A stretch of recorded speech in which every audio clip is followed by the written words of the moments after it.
Muy buenas noches. Bienvenidos al sexto encuentro de narradores gráficos organizada por la Casa de la Literatura Peruana y el Festival M.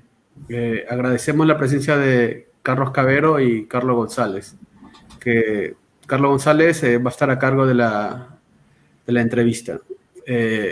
Carlos González es presidente del Gremio de Historietistas del Perú y de la Asociación de Historietas de Arequipa. Estudió comunicación social y con estudios en maestría en gestión del patrimonio cultural por la Universidad Nacional Mayor de San Marcos.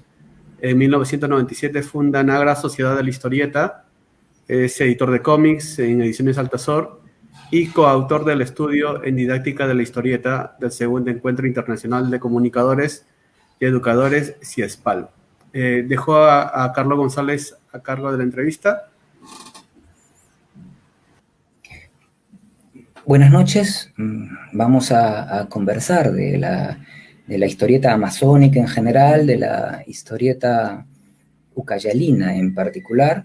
Para esto contamos con Carlos Cavero, un autor de la región, un autor de Ucayali, un autor que es además gestor, protagonista muy activo dentro de lo que es toda la escena que viene construyéndose en la región de Ucayali.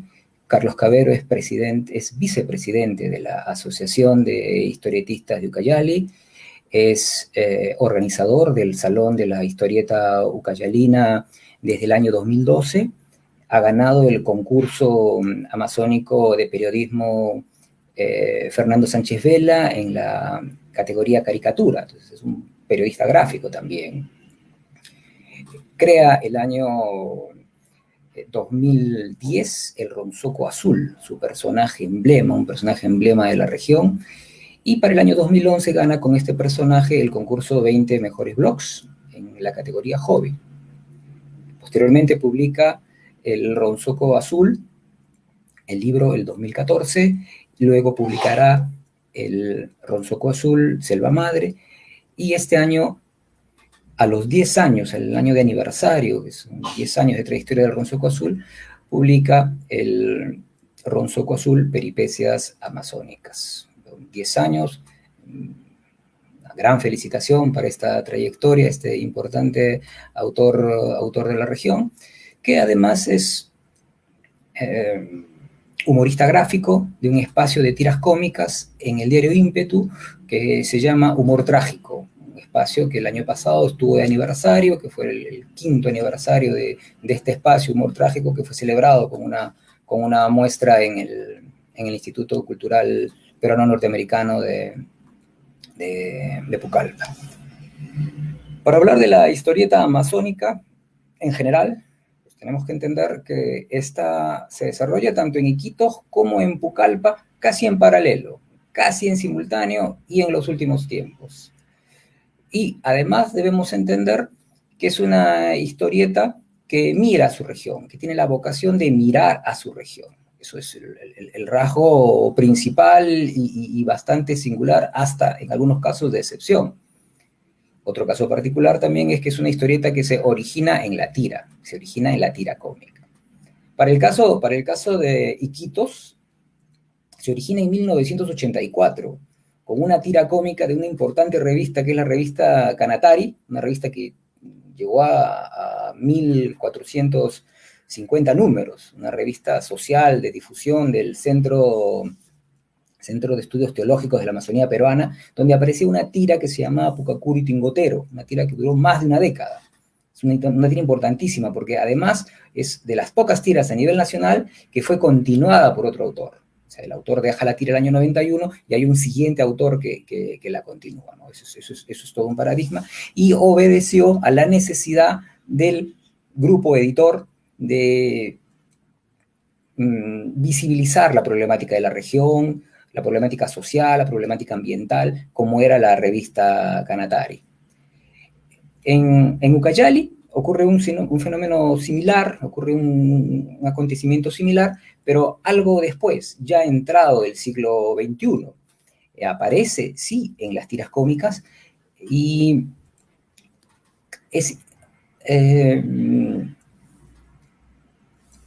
continuada hasta la actualidad, o sea, hasta nuestro presente mantiene una presencia importante dentro de lo que es la cantidad de diarios que existen en Ucayali. Carlos, ¿cómo estás? Buenas noches. Cuéntanos, ¿qué motivó la aparición de tiras cómicas en la prensa ucayalina recién en el siglo XXI? ¿Qué tal, Carlos? ¿Qué tal? Buenas noches. Todo empezó, digamos, por el hecho de fomentar el humor.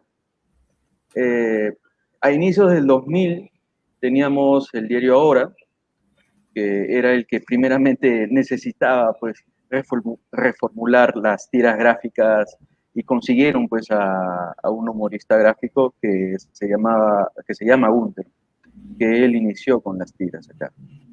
Estamos hablando del 2000.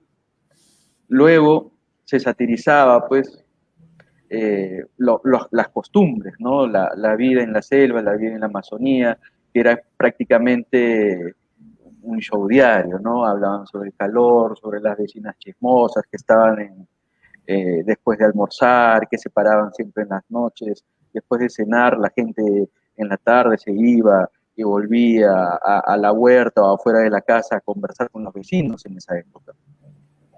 Y sobre eso se hablaba, ¿no? Siempre también se hablaba en ese tiempo del 2000 sobre las gracias, las picardías, las ligeras infidelidades, ¿no? Siempre se contaban con un cierto humor. Luego, para el 2001, 2002, tenemos a Carlos Duque. Carlos Duque también empezó con las tiras en el diario Ahora. Carlos Duque es un artista, salió de la Escuela de Formación Artística Mesa Sarabia, acá de Pucallpa, y inicia esto también, ¿no? Ya van dos personas que grafican lo casero, que es la Amazonía, lo casero, que es Pucallpa, y lo grafican siempre con ese humor a veces constante, ¿no? Que alegra a la gente. Luego del 2003, 2004, ingresa Homer Guevara también, que es parte de la asociación. Homer Guevara ingresa al diario Ímpetu también. Entonces ya tenemos a alguien trabajando tiras en el diario Ahora y alguien trabajando tiras en el diario Ímpetu.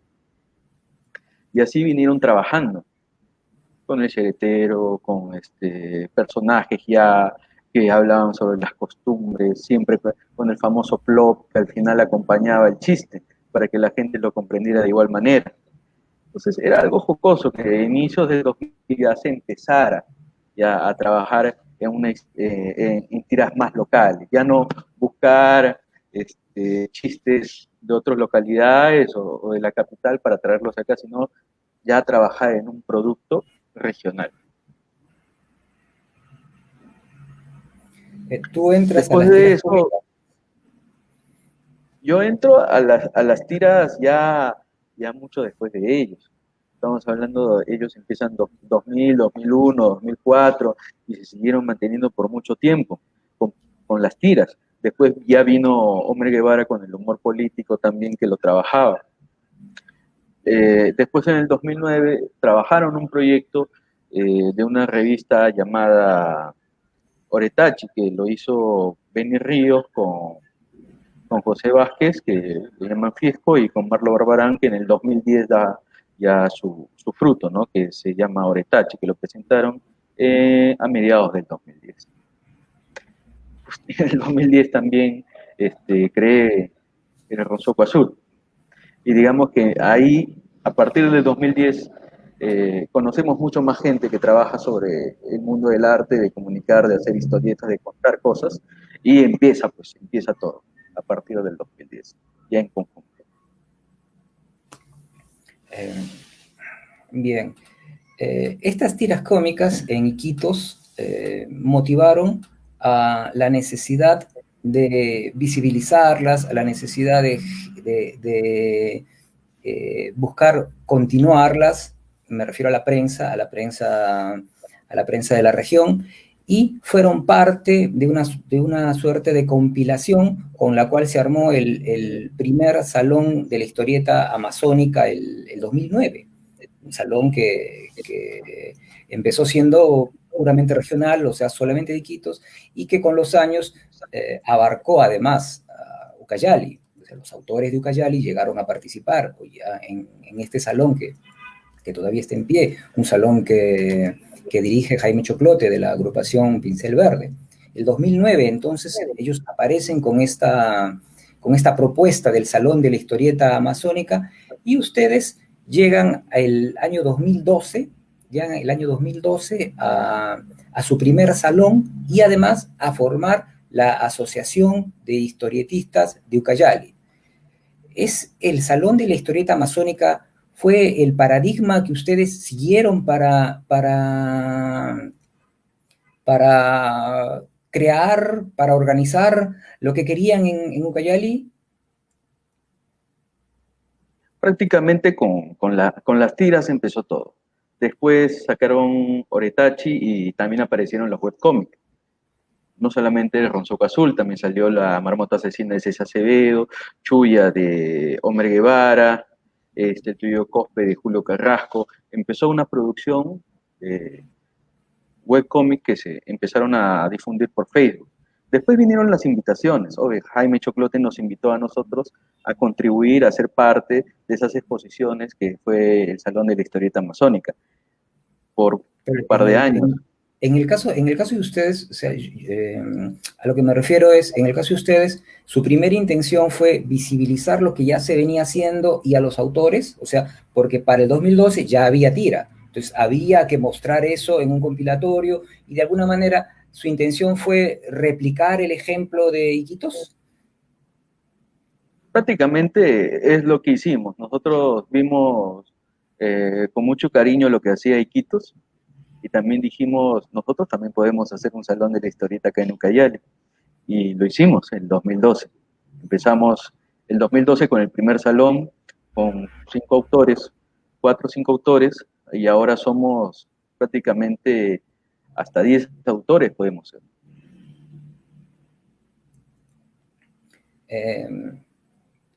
Tengo entendido que de los autores que aparecen, que son parte de esta antología, de este compilatorio, de esta suma de ediciones, el autor más antiguo que ha estado en tiras cómicas es Duque, Carlos Duque. Cuéntanos de la obra de Carlos Duque. Bueno, Carlos Duque ha sido uno de los iniciadores, uno de los promotores de las tiras gráficas. Como ya conté, él es egresado de la Escuela de Formación Artística Eduardo Mesaravia de Pucallpa. Él es educador de arte, maneja varios tipos de arte, y siempre le ha interesado tiene esa habilidad de contar historias y de ver las historias. Duque ha viajado por el río Ucayali, impartiendo, educando, y en esas salidas en el río le han contado muchas historias de la selva. No normalmente lo que nosotros sabemos que es el Tunche, la Yaimama, el Yacuruna, sino muchos cuentos que vienen con desapariciones en la selva, de personajes aún mucho más diversos. Él inició esto con las tiras gráficas, dándole su humor picante. Luego compartió con nosotros, nos juntamos por un evento llamado Manga Pucallpa, prácticamente ahí nos conocimos todos, y ahí es donde nació el arte de querer contar historias. Carlos Duque participó con nosotros, trajo, en esta ocasión, ahí vemos, ¿no?, el viaje del caracol, también tuvo los guerreros Xuxupe, Quitín, son varias cosas que él ha tratado de exponer. Y él ha contribuido bastante con la Asociación de Historietistas de Ucayali, porque él creó el logotipo de la Asociación de Historietistas que tenemos ahí presente. Él lo creó, no dudamos en aceptarlo, porque nos pareció algo muy genial, y es así como venimos trabajando con él. Él es el que tiene una mayor frecuencia al momento de contar historias, ya que por sus viajes como educador, por los ríos, por las quebradas, le han contado magníficamente lo hermoso y lo fantástico que es la Amazonía peruana. El año 2012, 2013, que estuve en Pucallpa, me llamó mucho la atención encontrar una tira con un personaje regional, que era el Chuya.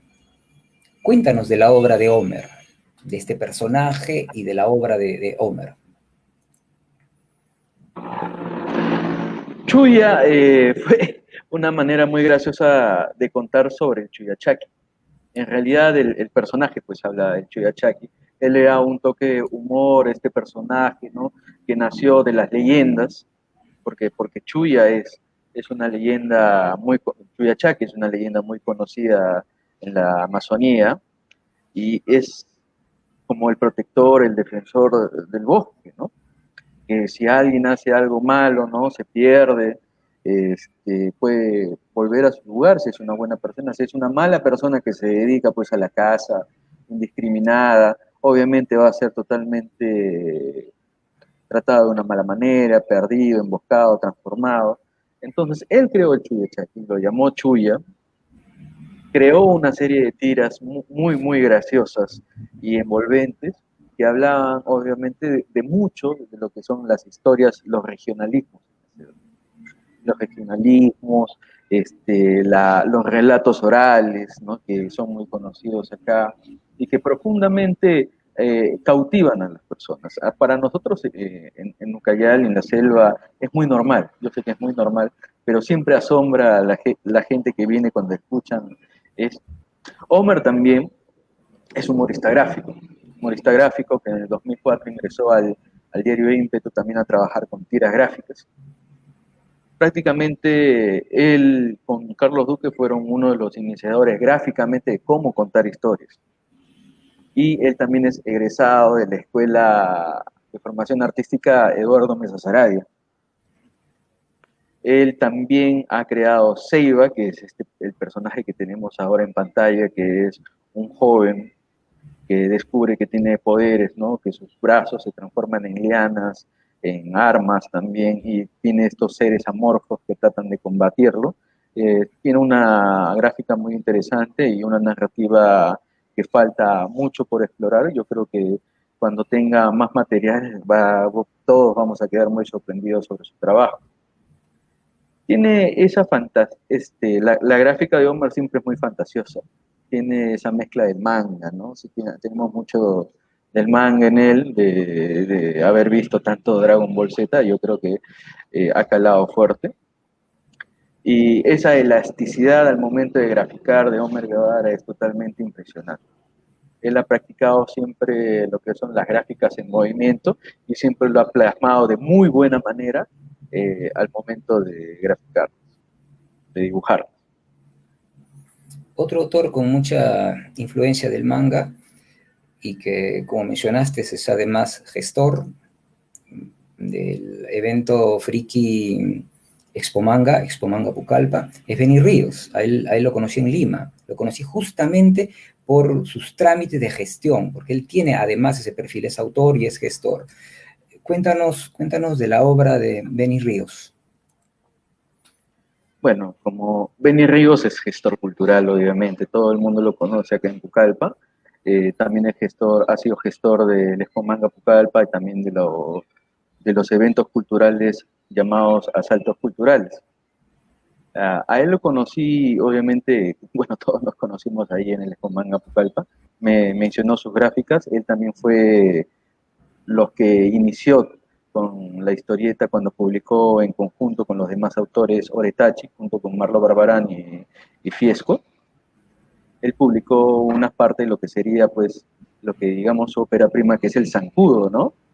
Que logró tenerlo en físico en el 2014. El Zancudo anteriormente eran como tres partes, ¿no? Ahora está todo en un solo libro. Es una historia de un relato antiguo de cómo se crearon los zancudos en la selva, ¿no? Cómo se crearon, que hablaba pues de este caníbal. Y entonces él lo graficó de una manera espléndida, lo contó de una manera muy a su estilo, que lo tiene muy marcado. Muy aparte de eso, Benny Ríos es también cineasta, gestor cultural, ha hecho 3 cortometrajes y ahora está relacionando todo lo que ha venido haciendo de manera gráfica, ahora lo está haciendo de manera audiovisual. Tiene varias historietas también, muy aparte del Zancudo, ¿no? Pero una es Ivo, que habla sobre estos protectores en la Amazonía. También tiene su versión de la Yaimama también, que es muy curiosa. Parte de su trabajo, también como gestor cultural, lo ha llevado a visitar pues, a lugares donde se cuentan estas historias, ¿no? Que son muy, muy amazónicas, muy propias, y él también trata de graficarlos y también exponerlos, ahora que es director audiovisual. Habría además que señalar que la obra de Beni El Zancudo es el primer libro de cómics publicado desde una editorial. Me refiero al primer libro de autor ucayalino que fue publicado por una editorial, bueno, la editorial Arzam. Eso sí, es claro, eso es para subrayarlo, para tenerlo dentro de las consideraciones históricas. Tú creaste un personaje el año 2010 que a la fecha parece que tiene su camino propio, que a la fecha te ha dejado lleno de muchas satisfacciones y además de muchos compromisos. Es un personaje que es una víctima de la injusticia que se tiene con el medio ambiente y a la vez es un héroe, porque es un desenfadado, entrometido, que trata de levantar su voz y siempre mostrar una actitud divertida y positiva. Este personaje de alguna forma es un pretexto para tocar temas muy complicados, como son la tolerancia y la inclusión. El Ronsoco Azul es un personaje perceptible a todo dar, no hay camuflaje posible sobre él en la selva, un personaje azul en medio de una Amazonía verde. ¿Cuál es tu visión personal respecto a esos temas que quieres tocar? La tolerancia, la inclusión, con este personaje tuyo, el Ronsoco Azul. Al principio era simplemente el hecho de comunicar. En el 2010 yo antes escribía y en ese tiempo nadie me leía.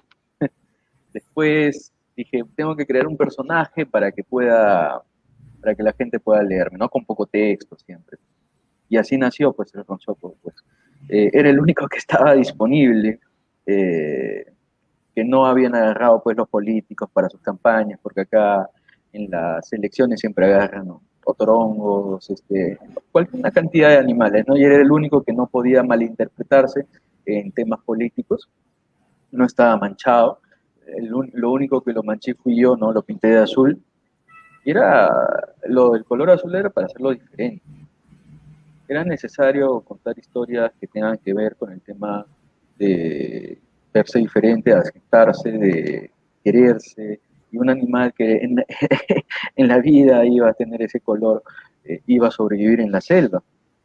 En la selva, en la Amazonía, tienes que camuflarte, si no, no sobrevives, vienen los torongos y te lo llevas. Por eso era interesante crear el tema del Ronsoco. Después era gracioso porque al principio yo lo publiqué en Facebook, lo vieron unos amigos, les gustaron, después lo vieron otros amigos y así se pasó por Internet. Por eso Internet es un gran laboratorio, ¿no? Un gran laboratorio donde se pueden hacer muchas cosas. ¿Tu personaje? Entonces, sí. No, yo dije Internet es un gran laboratorio, un laboratorio que se pueden hacer muchas cosas. Anteriormente uno no podía hacer eso. Si uno quería publicar, necesariamente tenías que ir a una editorial, y ahora con este tema de Internet tú puedes publicar, tú puedes tener tu propio público. Pero es un laboratorio para que tú sepas dónde estás yendo, cómo estás yendo, puedas practicar, encontrar los errores, y eso es lo que inicialmente hice con el Ronsoco, ¿no? En el 2010 fue todo el proceso, fue prácticamente mágico, fue de la nada y fue totalmente digital.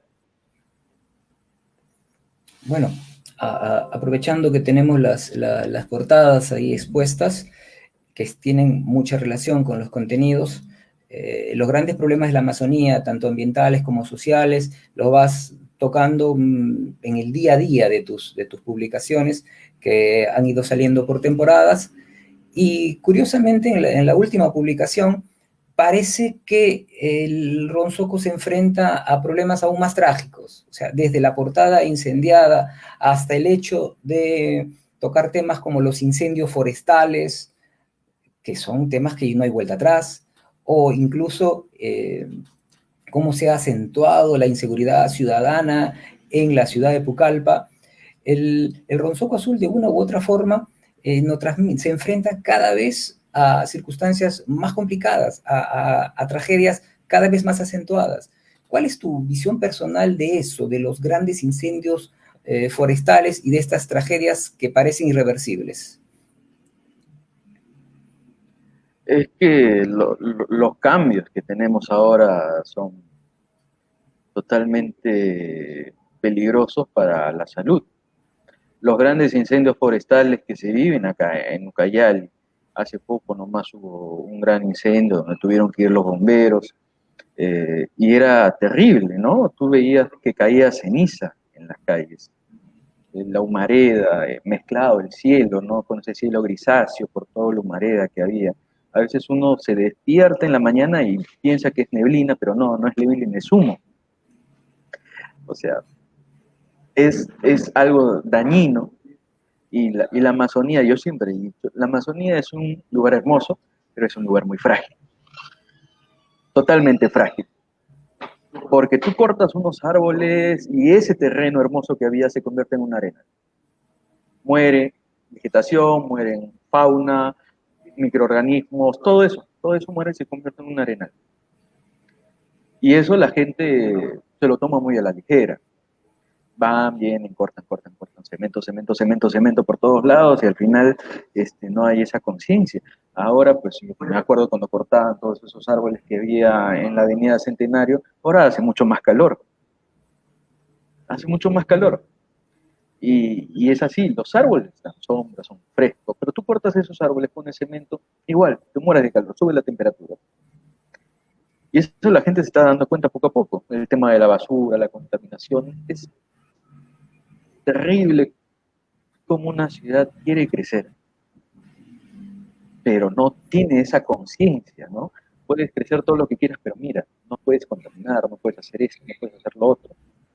Una ciudad necesita respirar. Y una ciudad como Pucallpa, que está teniendo un crecimiento muy acelerado, necesita también esa conciencia. Y eso es lo que represento siempre en las gráficas, a veces en el humor social del diario y también en las tiras del Ronsoco Azul. Porque es necesario que la gente entienda. Muchas veces en esos escritos de 1000 palabras o 1000 palabras la gente no quiere leer, se cansa. Pero quizás con un dibujito, con unas cuantas palabritas, la gente puede entenderlo mejor. Y eso es lo que se ha venido haciendo desde el 2010. Tratar de que la gente entienda de que las cosas están cambiando y que es necesario que también algunas costumbres cambien para poder generar algo más valioso, que es el bienestar. Bienestar personal, la salud y todo lo demás. Yo creo que con las gráficas, con las ilustraciones, se puede lograr mucho de eso. Y también, mucho también se ha venido haciendo con las historietas que hemos estado publicando como asociación de historietistas. Tratar de dar un mensaje para que la gente tome conciencia. La asociación, el compromiso de los autores, la suma de autores y sobre todo la difusión de la obra ha ido creciendo poco a poco. La convocatoria, la aceptación han salido de la frontera de la ciudad, han llegado, la primera vez que se pone el Salón de Historieta en Lima es el 2014, en el evento Viva Comics del gremio de historietistas. El año 2017 se pone en el IGNA, en la galería del Centro Cultural. ¿Cómo ha sido la recepción del público de la capital a la propuesta de ustedes? ¿Cómo fue la reacción de la prensa? Lo bonito fue haber iniciado el tema con Lima Viva Comics. Fue una invitación que nos hiciste tú con Ana Cayo y lo hicimos con mucho gusto. Vinimos a compartir este pequeño salón de la historieta en Lima. Llegaron al fin las historietas a Lima y la gente lo tomó de muy buena manera. No pensaba que hacíamos esa clase de cosas acá. Y eso se demostró en Lima Viva Comics, también se demostró en la galería de 5 años de historieta ucayalina que se vio en el IBNA, que fue en el Lima Centro, si no me equivoco, y fue algo enorme porque la sala era gigantesca, metimos todo lo mejor que teníamos de los 5 años que veníamos laborando en ese tiempo sobre la historieta. Y algo que nos pareció muy curioso es que la gente se acercaba, nos preguntaba qué bacán que hagamos historietas y que nunca habían pensado que se hacían historietas en Ucayali. Yo digo, bueno, ahora lo sabes, ya llegamos, ya estamos acá en Lima, ya saben que hacemos historietas. Y era algo genial que la gente pensara, bueno, quizás el centralismo, ¿no? Pero era genial que la gente piense que estamos haciendo cosas. Bueno, no hemos descubierto el fuego y siempre hemos trabajado en paralelo con nosotros como asociación y era muy gratificante los comentarios que se veían de los trabajos que han sido expuestos en el Lima Centro y también en la galería que se hizo en el Lima Viva Comic en el 2014. Una de los labores fundamentales, una de las más importantes propuestas que ustedes tienen como asociación es la de la realización de los talleres. O sea, los talleres definitivamente le han cambiado la cara a la relación público-autor en la ciudad de Pucallpa. Los talleres además han mantenido una continuidad. Cuéntanos esa experiencia, cómo ha sido y sobre todo, cuéntanos cómo han sistematizado el método, o sea, el método que imparten en sus talleres, lo han uniformizado, lo han sistematizado. Cuéntanos esas cosas. Cuando iniciamos los talleres fue también con la entrada de los centros comerciales acá en la ciudad. Y un centro comercial nos hizo la propuesta porque estaban dictando talleres, diferentes tipos de talleres dentro del centro comercial. Y hacer un taller de historietas infantil fue un proceso muy bonito. Lo encargamos en primer lugar a las personas que habían estudiado para educar en el arte, que eran Carlos Duque, Homer Guevara y también Bruno Kenji. Ellos se encargaron en primer lugar de impartir esta educación con el arte, de crear personajes. Los niños tienen una imaginación tremenda, así que totalmente quedamos asombrados de la imaginación que tienen para crear personajes, para contar historias. Nosotros simplemente les dimos la llave para poder hacer. Y poco a poco y cada año vimos cómo progresaba el tema de estos talleres infantiles. También nos llamaron para colegios, para dictar charlas, hasta en universidades, como la Universidad Nacional de Ucayali, nos llamaron para conversatorios, ¿no? Sobre la comunicación y las historietas. Y eso fue algo muy bueno, ¿no? Que una universidad se tomara el tiempo de invitarnos a nosotros para poder hablar de eso. En 2 ocasiones, uno con Ceci Acevedo y otro con Bruno Kenji, nos invitaron para poder hablar sobre la comunicación y la historieta en la escuela pues, de comunicaciones de la Universidad Nacional de Ucayali. Y es un proceso de interés. Colegios, institutos, universidades que estén interesadas en cómo fomentar la comunicación por medio de historietas es algo grandioso. Y eso fue algo que se viene logrando como asociación y como Salón de la Historieta ya por casi 8 o 9 años ya. ¿Y está entre sus planes compilar los contenidos que se han venido exponiendo? ¿Está entre sus planes publicar un compendio de toda la obra registrada? Yo creo que sería una buena sorpresa para el Bicentenario.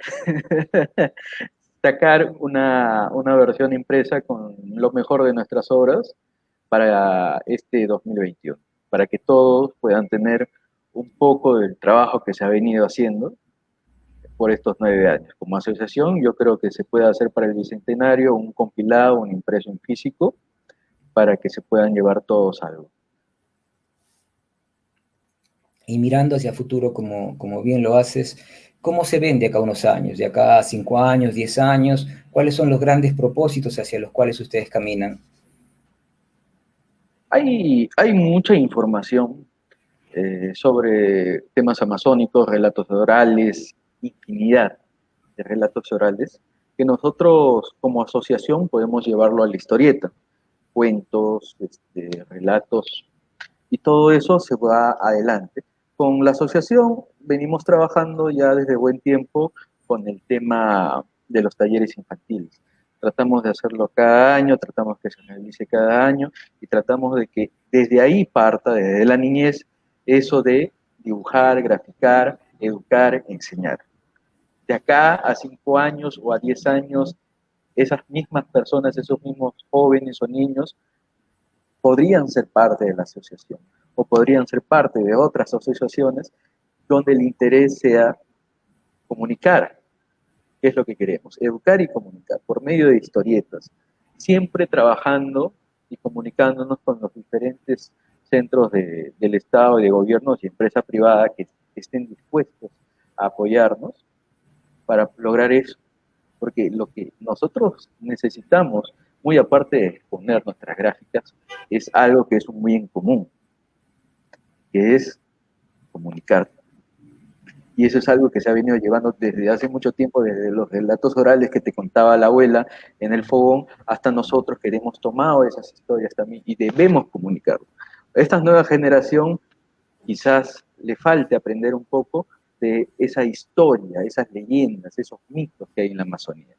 Y no hay mejor forma de hacerlo de la parte gráfica, de la parte visual, audiovisual, y todo eso estamos comprometidos para que el producto sea eso. Es tan simple como educar y comunicar, y es totalmente necesario en estos tiempos. Una buena comprensión lectora, un buen entendimiento, algo que quizás suena muy fácil, pero en este país es necesario. El último capítulo de la historia, de la tira cómica, de la historia reciente, por así decirlo, de la tira cómica en Ucayali, es el tuyo. O sea, tú entras el 2014 al grupo de diarios Ímpetu y ahí vienes desarrollando un espacio de tiras llamado Humor Trágico. ¿Cómo ha evolucionado la línea editorial de tu propio espacio? ¿Cómo va la recepción del público en estos poco más de 5 años? Bueno, 6. En realidad son 6. Al principio, cuando me hicieron la propuesta para hacer humor gráfico, yo simplemente cambié las palabras y le llamé humor trágico, porque la ciudad, cuando es el diario Ímpetu, el diario El Choche, es prácticamente sangre, robos, asaltos, digamos, no era gráfico. Yo dije, esto no es gráfico, esto es trágico.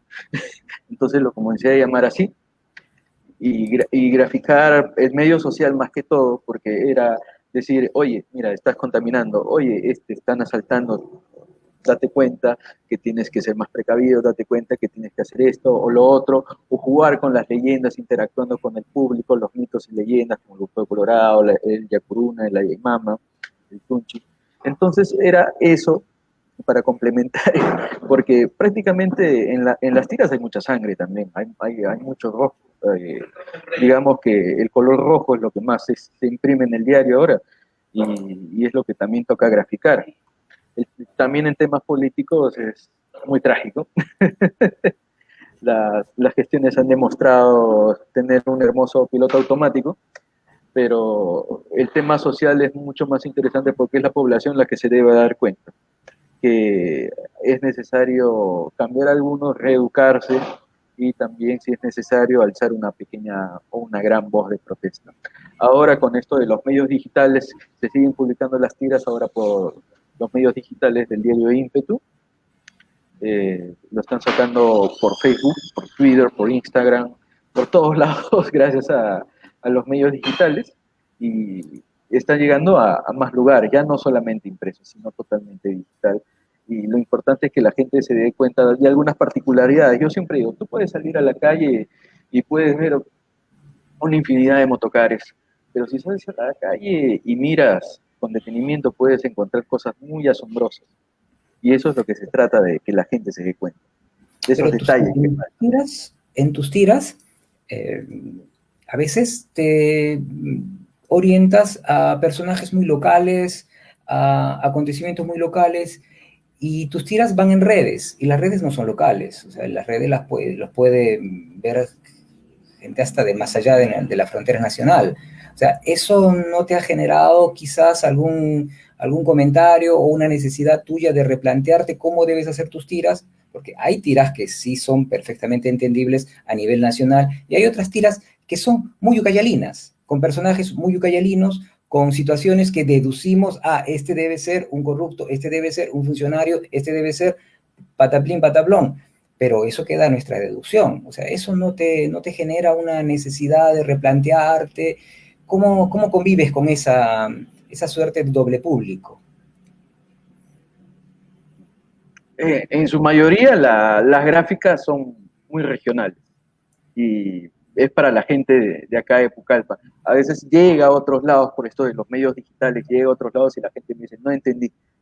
Obviamente no entendiste porque no estás en Pucallali, no viviste o leíste el diario o en ese día para que entiendas esa ocasión que se quiere contar.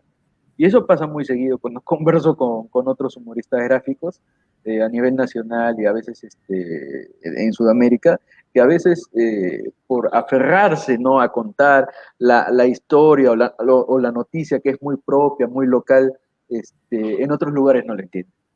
O sea, en la gente, en la localidad sí la entiende, pero a veces hay que buscar la manera de que todos puedan entenderlo, pero eso sería muy generalista. Y a veces pierdes un poco de la esencia, ¿no? Que es muy propia del lugar, que es muy propia de la zona. Y simplemente se sale de la manera que es de comunicar y obviamente en otros lugares no lo van a entender. Bueno, en lo particular, por mi parte, está muy bien. O sea, yo creo que es la mejor manera como puedes hacerlas, es como te quedan mejor. Y además tienes el voto de confianza del diario, porque es el mismo diario el que las sube en sus páginas, en sus redes que van más allá de Ucayali. Y siguiendo con el tema de las tiras y de la visión del día a día, esto es, me imagino que por momentos estresantes llegas a necesitar vacaciones, a desvincularte por momentos, porque el día a día es muy complicado. O sea, yo conozco autores que se toman el domingo y ese día no publican su tira en la prensa capitalina. En cambio, tú te vas de largo. Conozco otros autores, como Carlín, que se toma vacaciones de un par de semanas, o a veces incluso hace tiras por adelantado, o a veces hasta se desconecta, y el mismo diario empieza a publicar trabajos antiguos. En tu caso, ¿en qué momento te desconectas? ¿Cómo son tus pausas, tus vacaciones de estas tiras cómicas que son de día al día?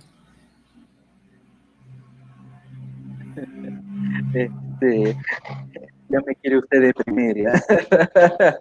No, sí tengo vida, Ya me respondiste. Todavía tengo algo, una ápice de alma, pero sí, me he tomado ligeros descansos. Bueno, el diario no sale todos los días, sale 6 días a la semana, así que me tomo ese día muy en serio para descansar, porque es necesario muchas veces la chamba es hacer todos los días algo nuevo.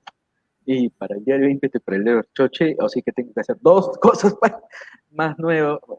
nuevas en esos 6 días a la semana. Es interesante, tiene que ser divertido, si no, uno no aguantaría en los transistores, ¿no? Chispearía un poco cada fin de semana. A veces lo hago, a veces ya quemo cerebro, pero es interesante buscar la manera. Yo sé que la noticia es diaria, es necesaria, algunas veces se vuelve repetitiva, pero hay que buscar la manera de tomarlo todo con buen humor, hasta en eso. Sí, claro, no tendría sentido definitivamente. O sea, tienes que estar satisfecho, que te dé gusto lo que haces y hacerlo con buen humor, ¿no? Que es finalmente de lo que se trata. Bueno, hemos tratado de aprovechar al máximo este tiempo. Es la historieta en Ucayali, una historieta emergente, una historieta que tiene muy poca historia, como toda la historieta amazónica, y que está creciendo a buen paso, que tiene grandes representantes, y estamos muy esperanzados por ello. Muchas gracias, Carlos. Ha sido un gusto conversar nuevamente contigo. Los invitamos a todos a seguir con las transmisiones del sexto Encuentro Nacional de Narradores Gráficos. El día de mañana a las 5 de la tarde tenemos una importante mesa que es la historieta Más allá de Lima, con autores de diferentes regiones. Fabri Rivas del Cusco, Fabricio Rivas Mar del Cusco, Ana Paula Machuca del norte y modera Brenda Román. Buenas noches.